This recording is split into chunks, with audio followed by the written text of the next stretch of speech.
monsieur. Bonjour, ça va bien? Oui, ça va bien. C'était il y a un an.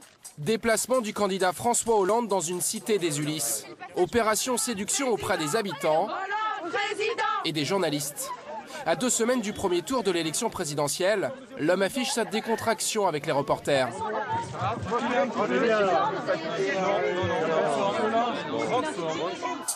C'est le style François Hollande. Sa réputation, celle d'un politique qui apprécie depuis toujours la compagnie des journalistes. Il aime le contact direct avec les journalistes et c'est quelque chose qui l'a toujours intéressé. Donc il connaît très bien et il respecte ce que font les journalistes et en même temps il connaît les travers, il fait avec. Sauf que rapidement après son élection, François Hollande subit les attaques des médias. La violence des titres monte crescendo au fil des mois. C'est la nouvelle tendance, le Hollande bashing. Et ceux qui frappent le plus fort, ce sont les journalistes du Point. Étienne Gernel, le directeur de la rédaction, assume cette ligne éditoriale. On n'est pas comme ça à taper comme des sourds sans réfléchir, mais évidemment on se permet de piquer un petit peu. Il n'y a aucune raison, il n'y a pas de raison qu'on soit comme des carpettes devant le président de la République. On a le droit de dire les choses et puis même d'être un peu insolent parfois, ça fait partie du jeu. Ces attaques ont-elles modifié la relation qu'entretient le chef de l'État avec les médias?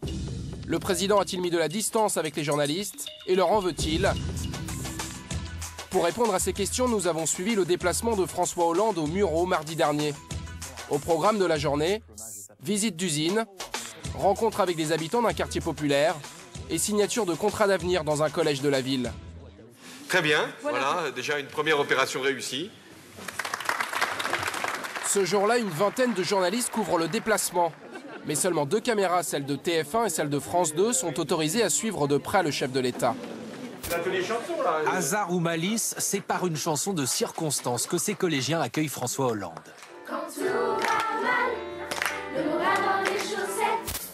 Ces images sont distribuées gratuitement aux autres télés. C'est ce qu'on appelle un pool, du classique pour un déplacement présidentiel. Il a vu 3 familles mais qui étaient dans le même appart? Ouais, c'est-à-dire que c'était rassemblé, il n'y avait pas tous les enfants. Du coup, quand le président rencontre des familles d'un quartier, les journalistes qui n'ont pas pu assister à la scène se la font raconter par une reporter de l'AFP présente aux côtés du président. Il y a une petite anecdote, une petite phrase, une petite blagounette. C'était marrant, c'était le gamin qui était sans arrêt sur les genoux de moi. C'est vrai? Limiter le nombre de journalistes et de caméras, une pratique courante. L'Élysée peut ainsi contrôler l'image du président.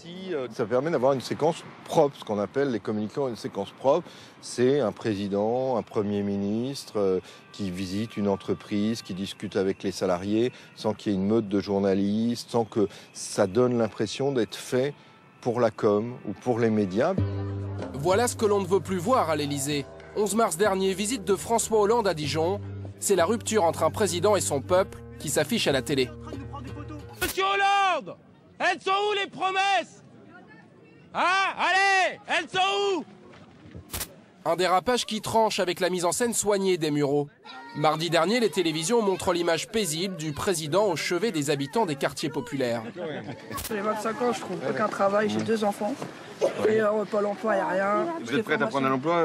Bah oui. D'accord. Moi, je donc il faut regarder peut-être pour les emplois d'avenir, parce que là, c'est fait partie de ces publics prioritaires. C'est le point noir. Au cours de ce déplacement, la parole présidentielle est calibrée. François Hollande n'accorde que 2 interviews. Monsieur le Président. Depuis l'affaire Cahuzac, la parole du chef de l'État se fait plus rare.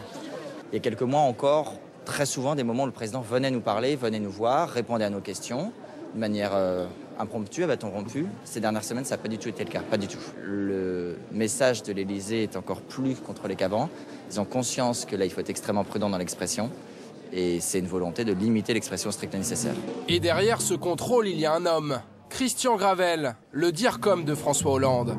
Un conseiller qui parle beaucoup aux journalistes, mais jamais devant les caméras. C'est lui qui donne le feu vert aux reporters pour interroger le président. Et quand un étudiant en journalisme décroche une interview au débeauté, voilà ce qui arrive. Je vous avais dit, on attend un tout petit peu et on fait ça tranquillement. D'accord. Après, vous pouvez poser vos questions. On se retrouve à la fin, d'accord? Tout à l'heure. Mais quand on prend l'engagement, on respecte d'un côté comme de l'autre. C'est la moindre des choses. Car pour interroger le chef de l'État, il faut saisir le bon moment. Monsieur le Président, est-ce que les médias ont été durs cette année avec vous? Chacun fait son travail. Pas rancunier François Hollande. Malgré les mauvais sondages et les articles de presse qui vont avec, le chef de l'État conserve un rapport privilégié avec les journalistes. Il y a une forme de convivialité qui demeure après son élection. C'est normal, on est... voilà, on ne fait pas du tout le même métier, mais on est sur les mêmes lieux et dans les mêmes moments. Donc je pense que de ce point de vue, il n'a pas énormément changé. Il n'a pas installé une sorte de distance majestueuse qu'il aurait pu précisément installer après son élection. Si la rupture est actée entre le chef de l'État et les Français, ce n'est pas encore le cas avec les journalistes qui couvrent l'Élysée.